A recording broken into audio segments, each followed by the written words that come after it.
Of course, that's how they lost. Of course. After being anemic offensively for 3 quarters, the Arizona Cardinals offense wakes up. Shider Island kicks the ball out of bounds or kicks the ball short of the 20. Seahawks get it at the 40, and the Cardinals lose. What are we doing here?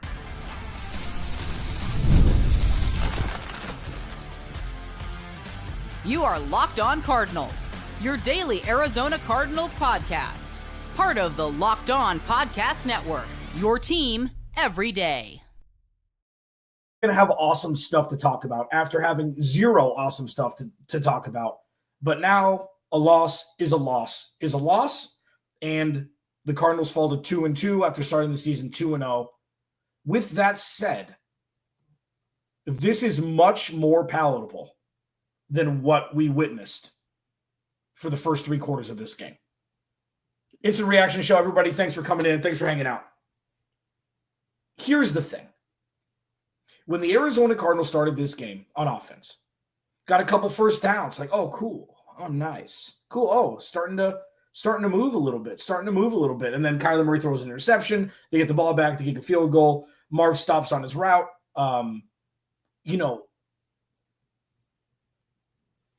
Overall, what I was thinking during the entirety of the first 3 quarters of this game was, how can the defensive players look at the offensive guys in the locker room and have any respect for them, for the play on the field? Like, it was absolutely brutal. It was absolutely brutal. They could get nothing going. Marvin Harrison Jr. looked completely lost. Kyler Murray and Marv were not on the same page. And yet, the defense, with the Herculean effort, without Garrett Williams, without Will Johnson, were able to keep the Seattle Seahawks offense at bay for the most part. They were on the field a lot. They were unable to really get anything going offensively, but they were in the game.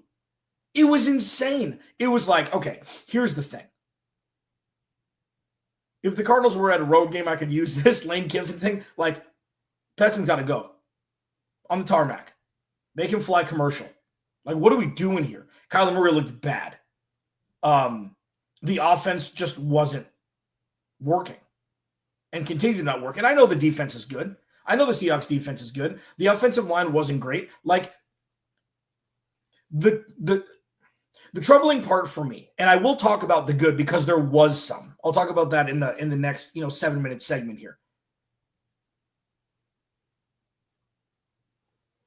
Like, the Seahawks defense, I understand, is very good, okay? I understand that. The Seahawks offense is good, and the defense held them at bay. What the offense did was malpractice in the first 3 quarters.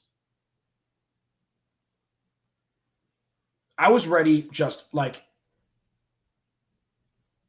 it seemed like Marv and Kyler never met.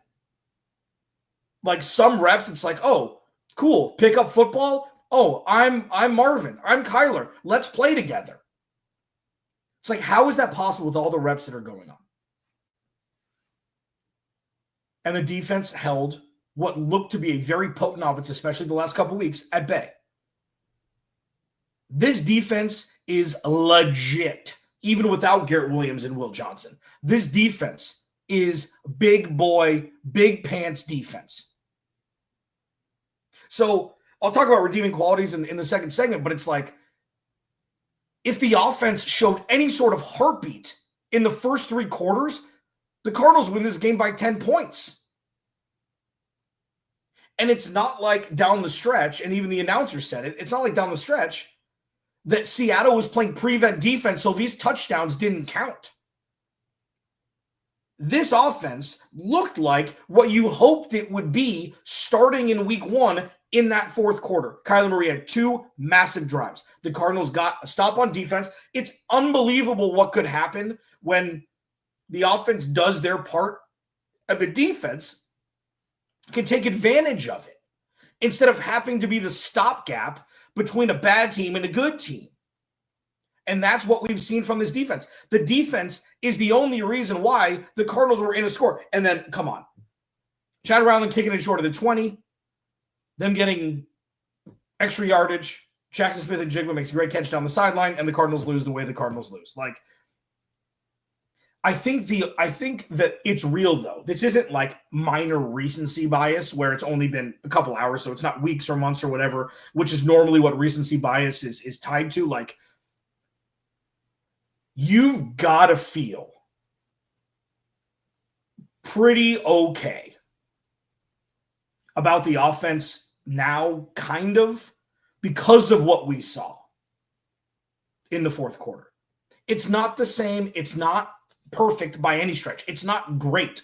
It's barely good. But those two drives were big boy drives when you got to have it.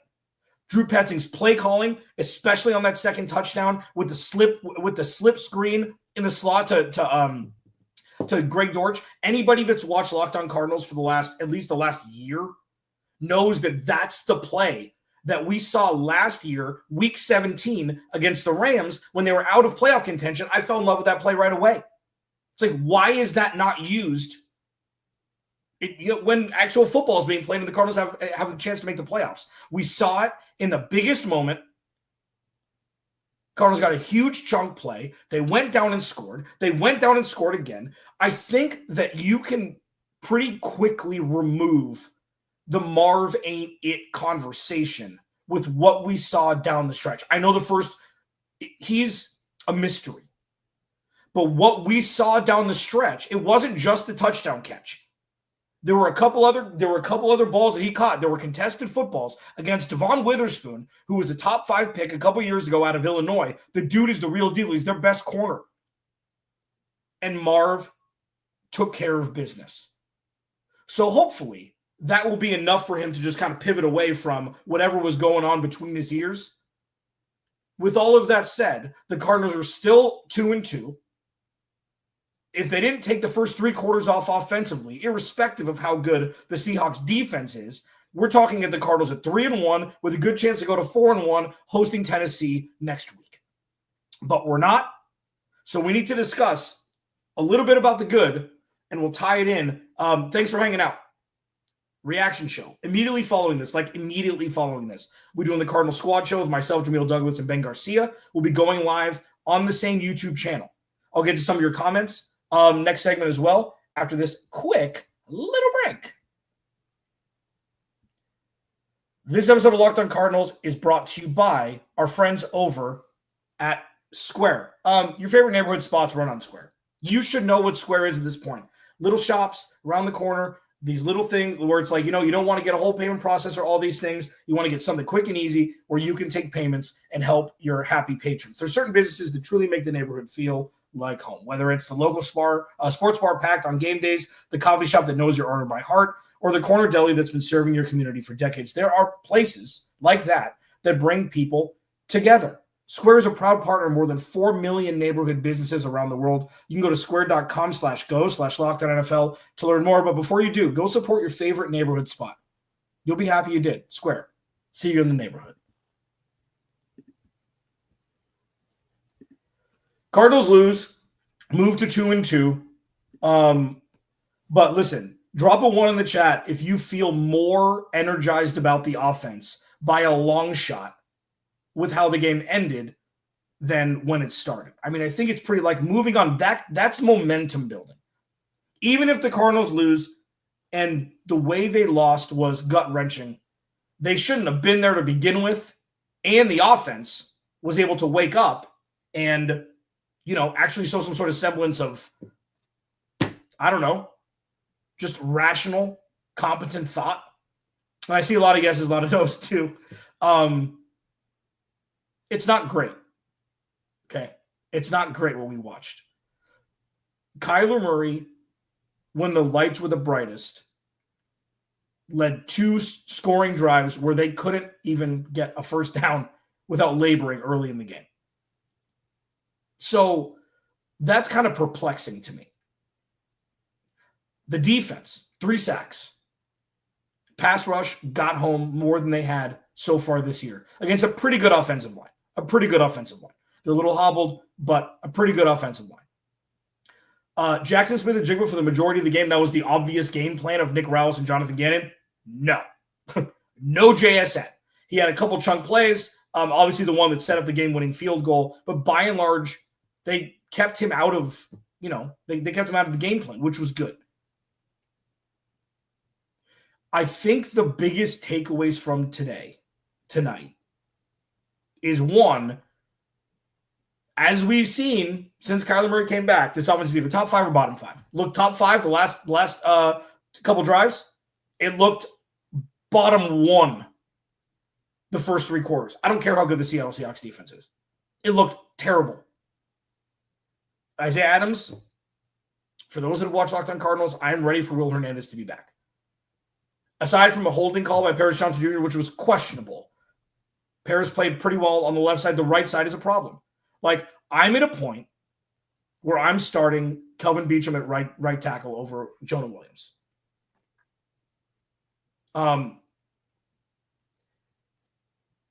This was a comedy of errors for the first 3 quarters for this team. Defense played well. But the interception when Marv stopped his route, Marv wouldn't have got to that ball. That was a badly thrown ball. Marv would not have got to that ball. And then the bobbled pass where Marv didn't want to get lit up, which on a human, like everybody in this chat, nobody wants to catch a ball and then run across the middle with the safety ready to take your head off, like in rational world. But Marv, bobbled it, interception. It'll be fascinating to see what the discourse is going to be like for the next 10 days because the Cardinals have an extended time.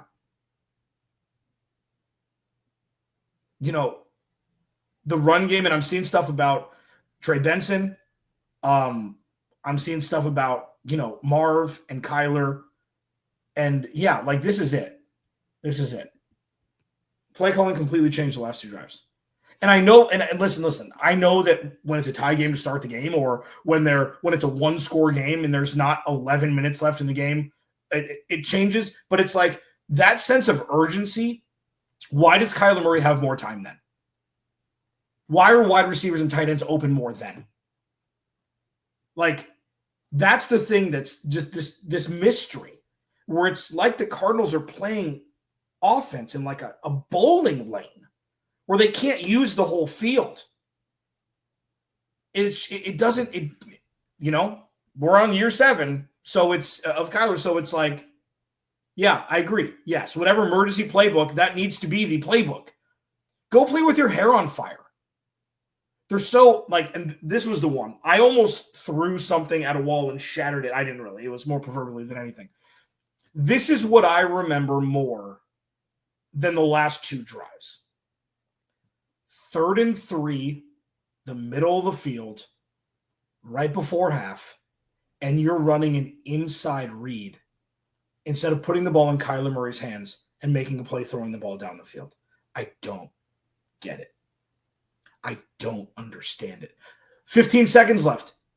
They had the ball inbounds at like their own 40 or something, and the clock ticked down to 2 seconds. It's like, where is the urgency? Where is the awareness?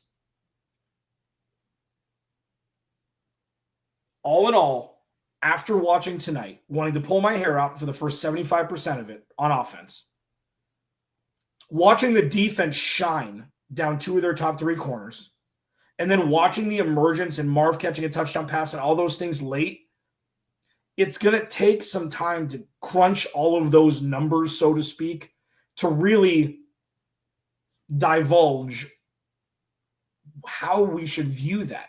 The Drew Petzing thing, I was apoplectic on Twitter. It's like, what are we doing? What are we doing here? I think the Marvin Harrison Jr. narrative is going to shift immediately. But yeah, there's a lot to take in, a lot to decompress about. Cardinals lose, move to 2-2. There was a question if they should have gone for 2. Wouldn't have really mattered if it happened the way that it happened afterwards. I will be talking about this all week. Thanks for hanging out on the 4th instant reaction show. You guys are the best. Much appreciated. I will be going live with Jamil Douglas and Ben Garcia in under 3 minutes on this same channel. So just pivot over, man. There's going to be more of us. It's going to be awesome. Alex Clancy, Locked On Cardinals. I'll talk to you Monday as well. But Cardinal Squad Show. in less than 5 minutes. Join us, won't you? Talk to you then.